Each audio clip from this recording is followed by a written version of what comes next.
Yay geldi. Bay yay geldi. Ücret 9 Mart'a koftalar çıktı meydana. Yüngül var, akşamlar soğuk olur. Bunlardan da götürebilirsiniz. Bu kış malın konuşun müflis kıymeti.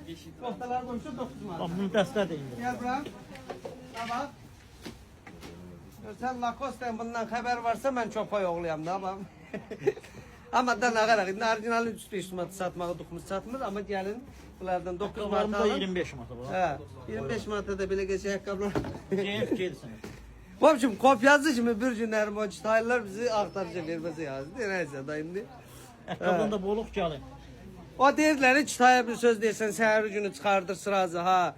Çıtay bizim Azerbaycanlıların yanında yalan olur. Açığı değil. Ama bizde güne tam durup Dəstələrimiz çıkardılar. də var, aşağı indirimdə. Yani ama materyal zat her şey süperdi. Brand'den de alın, bizden de alın. Bakın görün ile aynı materyaldı. Prosta cemaat o brandler adını satırdı. Şimdi onu yəqin ki məndən yaxşı bilərsiniz.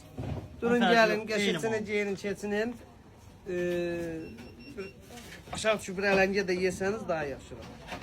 95 dənə çayınızı da gətirin. Qavanıza qoyun. Gözləyirik gəlin.